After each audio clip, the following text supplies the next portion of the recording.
بے شک ایسے ہی ہے۔ شیطان اپنی کوشش میں ہے، لیکن اللہ کے جو بندے ہیں جو اللہ کو یاد کرتے ہیں، پھر اللہ کی مدد ان کے ساتھ ہے۔ انسان تو خود بے بس ہے، کچھ نہیں کر سکتا۔ اللہ کی مدد آتی ہے تو انسان کچھ کرتا ہے، اللہ کی مدد کے بغیر کچھ نہیں ہے۔ جمال کی جو بات کی آپ نے، آپ کو پتہ ہے آپ نبی کریم صلی اللہ علیہ وسلم کے بعد سب سے بڑی ہستی اگر ہم دیکھیں اسلام میں حضرت ابراہیم علیہ السلام کو پائیں گے۔ تو یہ دو ہستیاں اوبویسلی میرے نزدیک اور علماء کے نزدیک یہ ٹاپ پہ ہیں۔ تو آپ نبی کریم صلی اللہ علیہ وسلم جب معراج پہ گئے ہیں تو ساتویں آسمان پر حضرت ابراہیم علیہ السلام سے ملاقات کی ہے۔ باقی سب انبیاء سے جب ملاقات ہوئی تو انہوں نے بولا کہ مرحبا کہ ہمارا بھائی آیا ہے، لیکن ابراہیم علیہ السلام سے ملاقات ہوئی ہے تو انہوں نے کہا کہ صالح بیٹا، کہ میرا بیٹا آیا ہے۔ دو عظیم دنیا کی شخصیت کی جب ملاقات ہوئی ہے، بڑی مختصر سی ملاقات ہوئی ہے، اور وہ جو ڈائلاگس ان میں ہوئے ہیں بڑے ہی زبردست ڈائلاگس ہیں، اور اس پہ ہم عمل کریں تو جو ہے زندگی بڑی جو ہے نا اللہ کی مدد لے سکتے ہیں۔ جب آپ کی ملاقات ہوئی ہے ابراہیم علیہ السلام سے تو ابراہیم علیہ السلام نے سلام دعا کے بعد بتایا کہ اپنی امت کو سب سے پہلے تو میرا سلام بولو۔ تو ابراہیم علیہ السلام کی نوازش ہے کہ انہوں نے ہمیں سلام بھیجا ہے، ہم بھی ان کو وعلیکم السلام کہتے ہیں، ہمارے نبی کے فادر ہیں، تمہارے فادر بھی ہوئے۔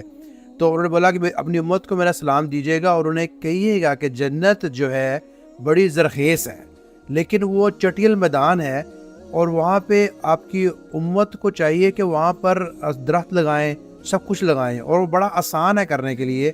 کرنا کیا ہے کہ آپ نے کلمہ پڑھنا ہے، لا حول ولا قوت الا باللہ، لا حول ولا قوت الا باللہ۔ یہ جو کلمہ سکھا دیا اور اس کے بعد میٹنگ ختم ہو گئی ہے، بس یہ نصیحت کی ہے آپ نبی کریم صلی اللہ علیہ وسلم کو، اور آپ نبی کریم صلی اللہ علیہ وسلم وہاں سے اجازت لے کے نکل چکے ہیں۔ تو جب دو دنیا کے سب سے عظیم لوگ ملے ہیں تو مشورہ انہوں نے دیا ہے لا حول ولا قوت الا باللہ، یعنی کہ یہ بہت بڑا کلمہ ہے۔ اس کا مطلب کیا ہے کہ نہیں ہے کوئی حال چینج کرنے والا، اور نہ ہی کسی میں طاقت ہے اللہ کے علاوہ۔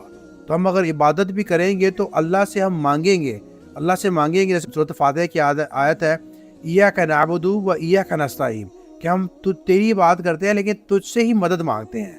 تو اللہ کی مدد کے بغیر تو نہیں کام ہونے والا۔ تو اس کا ذکر جتنا ہم کریں اس میں ہمارا ہی فائدہ ہے، کیونکہ اگر آپ دیکھیں کہ جب مؤذن اذان دیتا ہے، اذان کا جواب دینا جو ہے وہ واجب کہا گیا کہ آپ اذان کا جواب دیں۔ وہ کہتے ہیں اللہ اکبر، تو آپ بھی کہتے ہیں اللہ اکبر۔ تبدیل کہاں پہ جا کے کہتا ہے، وہ کہتا ہے حی علی الصلاۃ، تو آپ کہتے ہیں لا حول ولا قوت الا باللہ۔ حی علی الفلاح، تو آپ کہتے ہیں لا حول ولا قوت الا باللہ۔